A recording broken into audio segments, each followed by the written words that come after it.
Hello everyone. उम्मीद है आपकी तैयारी अच्छी चल रही होगी। और अभी 22 से 27 सितंबर के बीच का करंट अफेयर लेकर हम फिर हाजिर हैं। अभी हाल ही में जो है अब 15 अक्टूबर और 29 अक्टूबर को सहकारिता की एग्ज़ाम होने वाली है। उसके पहले हमारा जो है एक ख़ास तौर पर करंट के लिए जो है विशेष एक लेक्चर हम लेके आ जाएंगे, जिसमें प्रमुख जो क्वेश्चन एमसीक्यू पैटर्न में हम डिस्कस करेंगे दोनों के लिए। और साथ में एक खास क्लास होगी सहकारिता के लिए, एक सेशन होगा, कुछ लेक्चर्स होंगे उसमें, तो वो भी हम लेकर आने वाले हैं। तो चैनल से जुड़े रहिएगा। बहरहाल चालू करते हैं हम करंट अफेयर के हमारे 22 से सितंबर के बीच के टॉपिक्स के बारे में। तो चलिए देखते हैं। सबसे पहले चॉक परियोजना क्या है। तो भाई ये चॉक परियोजना तो Chhattisgarh accelerated learning for knowledge economy है ना। तो एक ऐसी अर्थव्यवस्था बनाना है, ऐसी योजना बनाना है जिससे कि जो है हमारी एजुकेशन सिस्टम जो है वो सुधारा जा सके।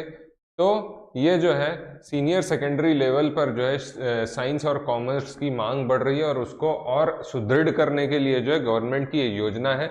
ध्यान रखेंगे इसका, एक तो फुल फॉर्म डेफिनेटली पूछा जा सकता है, दूसरा इस परियोजना में किसके माध्यम से वित्तीय सहायता मिल रही है। तो ये जरूर ध्यान रखेंगे। जो इसमें वित्तीय सहायता या फिर फाइनेंशियल असिस्टेंस जो है वर्ल्ड बैंक के द्वारा दिया जा रहा है। वर्ल्ड बैंक ने लगभग जो है छत्तीसगढ़ को कितना, तो 2460 करोड़ रुपए की राशि मंजूर की है, बिल्कुल ध्यान रखेंगे। और वर्ल्ड बैंक की इस परियोजना में जो है कक्षा 1 से 12वीं तक के लिए कुछ 600 मॉडल स्कूल जो है विकसित करेंगे और संचालित करने में मदद करेगी। तो ध्यान रखेंगे 600 मॉडल स्कूल। और चॉक परियोजना क्या है, तो लर्निंग फॉर नॉलेज इकोनॉमी के संबंध में है, तो बिल्कुल ध्यान रखेंगे इसको। इसी में और कुछ चीज है, इस परियोजना के डॉक्यूमेंट्स पर जो है वर्ल्ड बैंक, भारत सरकार और छत्तीसगढ़ शासन तीनों के हस्ताक्षर हुए हैं। अभी जो है पहले चरण में इसके लिए 2400 में से 400 करोड़ रुपए दिए जा चुके हैं या मिलेंगे। ठीक, तो ध्यान रखेंगे चॉक परियोजना। आदिवासी विश्राम गृह भवन, तो ध्यान रखेंगे आदिवासी बहुल जिला जो हमारा कोंडागांव है। जब हम जाते हैं बस्तर, तो बस्तर का प्रवेश द्वार कहा जाने वाला क्षेत्र, जिसमें केशकाल का से कोंडागांव स्थित है। यही कोंडागांव के मुख्यालय में जो है सर्व सुविधा युक्त आदिवासी विश्राम भवन का जो है निर्माण किया गया है। NH 30 के किनारे व शहर के बीच में यह भवन का निर्माण किया गया। तो ध्यान रखेंगे आदिवासी विश्राम भवन कहाँ बना है, तो ये कोंडागांव में बना है। ठीक, आगे फिर देखते हैं स्वल्पाहार योजना। तो सीएम भूपेश बघेल ने जो है सुकमा जिले के छिंदगढ़, ध्यान रखेंगे नाम, छिंदगढ़ से जो है में जो है वहाँ उसके अलावा 681 प्राथमिक शालाओं में जो है मुख्यमंत्री स्वल्पाहार योजना प्रारंभ की है। तो मेन कहाँ से चालू हुई है, तो छिंदगढ़ सुकमा से। कब, तो 24 सितंबर 2023 को ध्यान रखेंगे ये परियोजना जो है प्रारंभ की गई है। स्वल्पाहार परियोजना, इसके तहत बच्चों को सप्ताह के 5 दिन जो है अलग अलग मेन्यू के तहत स्वल्पाहार दिया जाएगा।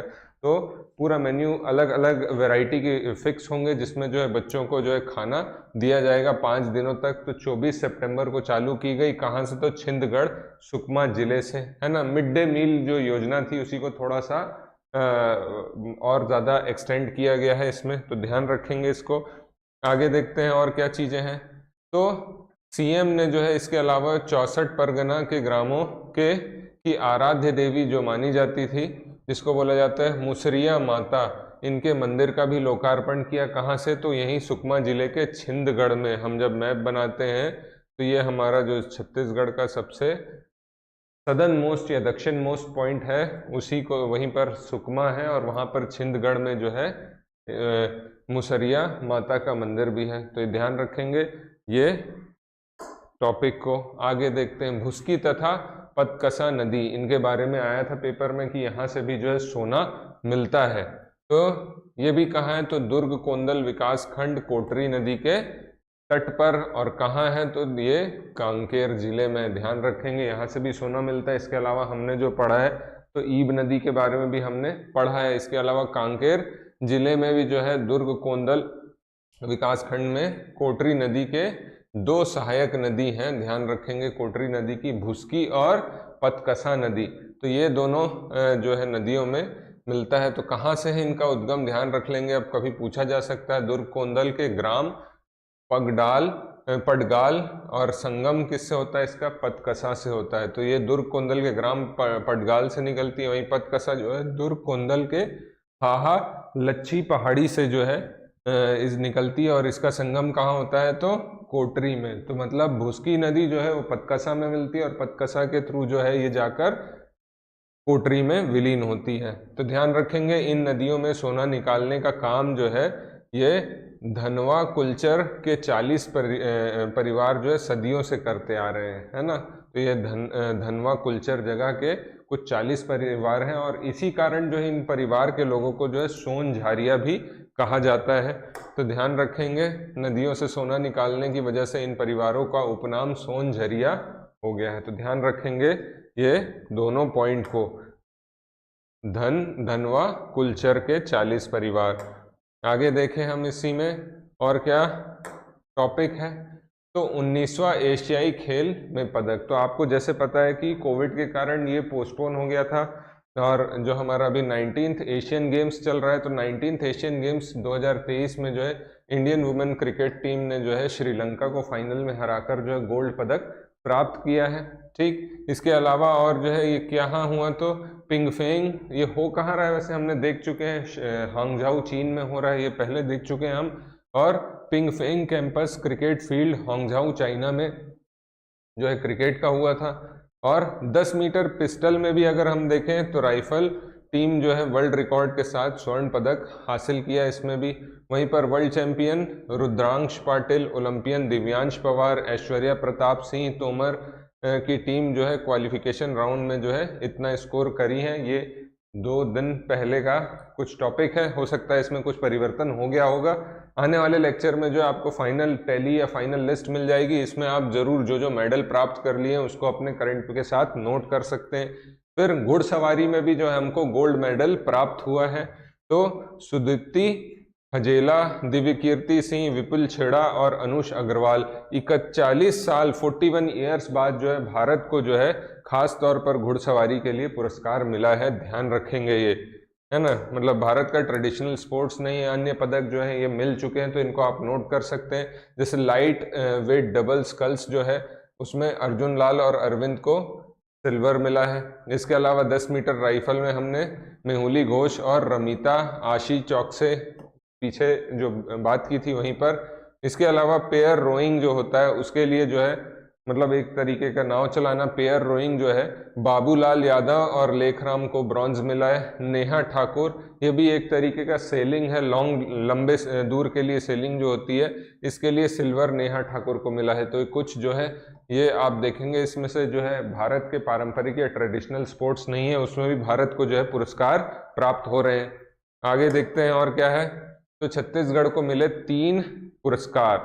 तो हेल्थ डिपार्टमेंट के तरफ से जो है कुछ पुरस्कार, उसमें भी खास तौर पर आयुष्मान भारत योजना का जो है क्रियान्वयन के लिए छत्तीसगढ़ को 3 पुरस्कार मिले हैं।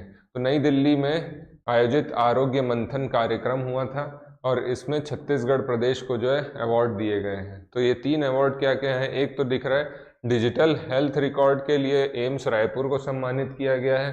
ठीक, डिजिटल हेल्थ मिशन के लिए जो है आभा आईडी का उपयोग करने के लिए दिया गया है। और एक जो इम्पोर्टेंट ध्यान रखेंगे, लैंगिक समानता और राज्य को दी गए राशि का 100% उपयोग, ये सॉरी यहाँ पर कॉमा है। ठीक, ये दूसरा पॉइंट हो जाएगा। पहला लैंगिक समानता के लिए पुरस्कार, दूसरा राज्य को दी गई राशि का 100% उपयोग के लिए, और तीसरा पॉइंट जो है 90%, और ये भी को होगा सॉरी, और 90% से अधिक परिवारों को कम से कम एक आयुष्मान कार्ड होने के लिए भी जो है सम्मानित किया गया है। तो ये 3 चीज़ों के लिए जो है पुरस्कार दिया गया। उसके अलावा 2 पुरस्कार और दिए गए, ये वाले जो है आयुष्मान भारत से संबंधित पुरस्कार हैं। ठीक है, तो चलिए आगे देखते हैं और क्या है। तो IIT भिलाई, तो आपको सबको पता है भारत का जो है हमारे छत्तीसगढ़ में भी जो है एक भारत का जो विख्यात इंस्टीट्यूट है इंजीनियरिंग से, वो भारत भिलाई में स्थित है। भिलाई के कुटेला भाटा में IIT भिलाई यहाँ पे जो है 6G टेक्नोलॉजी, मोबाइल की जैसे अभी 5G टेक्नोलॉजी चल रही है, उसका टेस्टिंग बेंच जो है स्थापित किया गया है, तैयारी चल रही है। ये लगभग 1 TB की स्पीड से जो है इसमें रिसर्च की जाएगी कि ये इतनी स्पीड दे सकता है क्या। वहीं 2016 में इसकी स्थापना की गई थी, और कहाँ पर है तो कुटेला भाटा, भिलाई, छत्तीसगढ़ में। तो 6G नेटवर्क 1 TB का जो है स्पीड पर रिसर्च होगी। तो एक रिसर्च का जो है यहाँ पर एक सेटअप तैयार किया जा रहा है ना। ग्रीन हाइड्रोजन सेल बस, आपको जैसे पता है कि कार्बन उत्सर्जन से जो है पर्यावरण में जो है बहुत सारे परिवर्तन हो रहे हैं, और ग्लोबल वार्मिंग जो हम कहते हैं वो भी एक बहुत बड़ा फैक्टर बन गया, जिसके कारण हम देखेंगे क्लाइमेट चेंज हो रहा है। तो इसके लिए एक ऐसे फ्यूल या ईंधन की तलाश है जो कि भविष्य में जो है पूरी तरह से कार्बन का उत्सर्जन रोक दे, और उसी में जो है हाइड्रोजन का हम उपयोग कर सकते हैं। हाइड्रोजन बहुत ही अच्छा फ्यूल है, उसका उपयोग करने के लिए अभी हमारे पास उतनी एफिशिएंट टेक्नोलॉजी नहीं आई है। तो अभी फिलहाल जैसे हम देखें तो पहली ग्रीन हाइड्रोजन ईंधन सेल बस जो है लॉन्च की गई है, और इसे भविष्य का ईंधन भी कहा जा रहा है, जो कि भारत के डीकार्बनाइजेशन के लक्ष्यों को हासिल करने में मदद करेगा।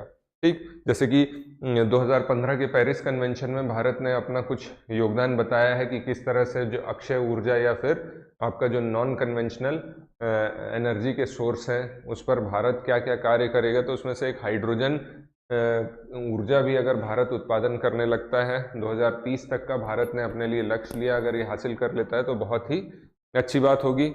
आगे देखते हैं और क्या है। एलिफेंट रिजर्व, अगर हम देखें छत्तीसगढ़ का मैप साधारण ऐसा है ना, तो मैंने नॉर्मल बना दिया। यहाँ पर हम देखेंगे महाराष्ट्र के साथ बॉर्डर हमारी आ जाती है।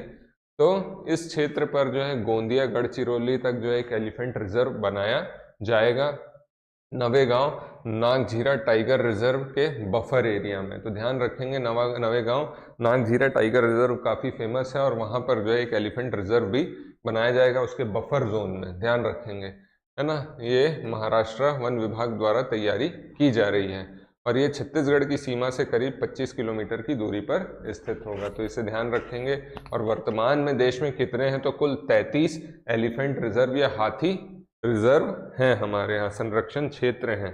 ठीक, आगे देखते हैं अचानक मार टाइगर रिजर्व। तो हमारे यहाँ जैसे आप देख सकते हैं छत्तीसगढ़ में बाघों की संख्या जो है वर्ष दर वर्ष, ईयर बाय ईयर कम होते गई। 2022 के हिसाब से जो आंकड़े हैं 17 शेरों की संख्या बताई गई है। तो NTCA national tiger conservation association द्वारा जो है मध्य प्रदेश या महाराष्ट्र से 2 मादा व 1 नर बाघ जो है छत्तीसगढ़ में लाए जाएंगे, इसकी मंजूरी दे दी गई है, और इनको जो है अचानक मार टाइगर रिजर्व मुंगेली में स्थापित किया जाएगा 1 हेक्टेयर के क्षेत्र में। तो ये ध्यान रखेंगे। इसके अलावा अगर हम देखें अचानक मार टाइगर रिजर्व के बारे में, तो ये 1975 में स्थापित किया गया था। 2009 में इसे टाइगर रिजर्व का दर्जा दिया गया, मुंगेली जिले में स्थित है। ये सब आप लोग ये चीज पढ़ चुके हैं। ठीक, आगे देखते हैं। और तो CMIE की एक रिपोर्ट आई है, centre for monitoring Indian economy. तो एक प्राइवेट संस्था है, ये कई बार से आंकड़े प्रस्तुत कर रही, छत्तीसगढ़ के संबंध में भी रोजगार संबंधी कई आंकड़े इनके द्वारा प्रस्तुत किए गए थे, और उसी में जो है एक आंकड़ा दिया गया है जिसके अनुसार जो है छत्तीसगढ़ में जो है 2018-19 से 2022-23 के बीच में जो है वेतनभोगी रोजगार 31 लाख की कमी आई है। ठीक है, साथ ही जो है इनमें 26 लाख जो है महिलाएं हैं, और 5 लाख पुरुषों के रोजगार गए हैं, एंड हुए हैं। तो ध्यान रखेंगे इस बीच में जो 31 लाख लोगों की जो है रोजगार में कमी आई है भारत में। मैं अगर छत्तीसगढ़ बोल गया शायद, तो ध्यान रखेंगे भारत में ये आंकड़े दिए गए थे। ऐसे वगैरह में आप कहीं ये कोट कर सकते हैं। लैक्टोफेरिन प्लांट लगाया जा रहा है एक्जिम पावर के द्वारा। तो ये लैक्टोफेरिन दूध और कई चीज़ों में पाया जाता है, बच्चों के लिए जो उनकी ग्रोथ के लिए आवश्यक होता है, तो ये कई दवाओं में भी डलता होगा। तो ये अहमदाबाद के वासणा में जो है ये देश का पहला लैक्टोफेरिन प्लांट लगाया जा रहा है, इसका उद्घाटन किया गया है। तो ध्यान रखेंगे कहाँ, तो अहमदाबाद के वासणा में। ठीक है, एक्जिम पावर के द्वारा। गन्ना आधारित एथेनॉल प्लांट, जैसे छत्तीसगढ़ जो है एथेनॉल उत्पादन में काफ़ी योगदान दे रहा है। हमने अभी कुछ दिन पहले देखे थे कि मक्के आधारित एथेनॉल प्लांट के बारे में। अब ये गन्ना आधारित एथेनॉल प्लांट कबीरधाम जिले में जो है प्रदेश का पहला गन्ना आधारित एथेनॉल प्लांट का जो है लोकार्पण किया गया। डेट ध्यान रखेंगे 26 सितंबर 2023 को वीडियो कॉन्फ्रेंसिंग द्वारा जो है मुख्यमंत्री श्री भूपेश बघेल द्वारा जो है इसकी उद्घाटन की गई 26 सितंबर 2023 को। ठीक, आगे आवास न्याय सम्मेलन हुआ तो 25 सितंबर, ध्यान रखेंगे ये डेट भी 25 सितंबर 2023 को जो है परसदा सकरी बिलासपुर में जो है आवास न्याय योजना का जो है सम्मेलन का आयोजन किया गया था। ठीक, बिलासपुर में राहुल गांधी जी भी आए थे इसी के लिए। और छत्तीसगढ़ ग्रामीण आवास न्याय योजना के 30,000 हितग्राहियों को जो है आवास स्वीकृति पत्र भी वितरित किए गए। और साथ ही जो है प्रधानमंत्री आवास योजना के हितग्राहियों को जो है 25,000 रुपये की मान से जो है प्रथम किस्त भी जो है दी गई। तो ये ध्यान रखेंगे। छत्तीसगढ़ ग्रामीण आवास योजना के बारे में भी अगर पूछा जाए कभी तो ध्यान रखेंगे कब प्रारंभ हुई थी, तो 19 जुलाई 2023 को प्रारंभ हुई थी। इससे अलग ये टॉपिक है, हालांकि इसी से संबंधित है। कब चालू हुई थी? 19 जुलाई 2023 को। उद्देश्य राज्य के सभी पात्र नागरिकों को आवास की सुविधा देने के लिए की गई थी। पक्का मकान बनाने के लिए आर्थिक सहायता मिलती है इस योजना में। तो ये आवास न्याय सम्मेलन 26 सितंबर ध्यान रखना है। ठीक, आगे देखते हैं वर्ल्ड रेबीज डे। तो 28 सितंबर को मनाया जाता है वर्ल्ड रेबीज डे। आपको पता है कि कुत्ते के काटने के बाद अगर जो भी प्रिकॉशनरी इंजेक्शन ना लगाए जाएं तो उसके बाद जो है रेबीज होता है। तो 2007 से जो है हर साल 28 सितंबर को वर्ल्ड रेबीज डे मनाया जा रहा है। Global alliance for rabies control, गार्क बोला जाता है, इनके द्वारा जो है स्थापित किया गया।